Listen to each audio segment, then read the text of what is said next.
Self-induced versus externally generated pain. Hello, I'm Baram Jam, and I'd like to take a few minutes to summarize this paper. Why self-induced pain feels less painful than externally generated pain. Distinct brain activation patterns in self and externally generated pain. This study tested the difference in the intensity of pain perception when it was either voluntarily self-generated or passively induced by an external force. A self-squeezing a painful ring versus the same squeeze passively forced by someone else. Not surprisingly, they found that with the exact same pressure, externally induced pain was perceived as more intense and unpleasant than self-induced pain. Try this. Pinch your own forearm really hard. Go ahead, do it, and stop when you feel discomfort. Now find someone else to pinch you with the same intensity and see which feels more unpleasant. The fMRI results of this study showed that, in contrast to externally induced pain, during self-induced pain, many of the pain-related brain areas were deactivated, such as the somatosensory cortex, the thalamus, anterior cingulate cortex, and the caudate nucleus. Although the paper goes through several potential complex reasons for this phenomenon, an obvious explanation is the difference in pain expectation and sense of control over the experience.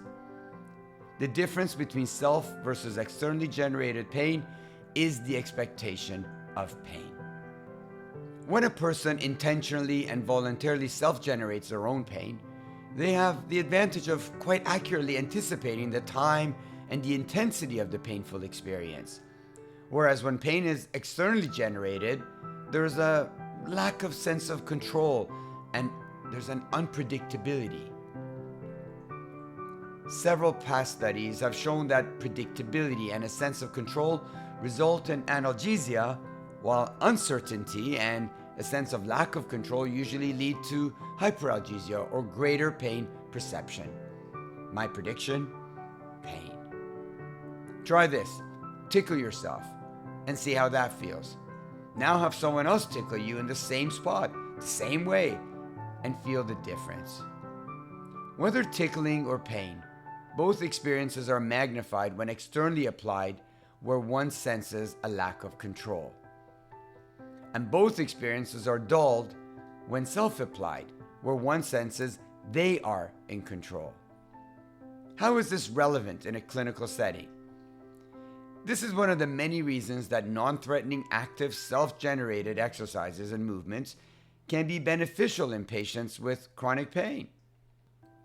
Our current results provide evidence that active movements produce less pain and help enhance pain tolerance, supporting the paradoxical pain therapy in which patients are encouraged to use their injured body in spite of pain.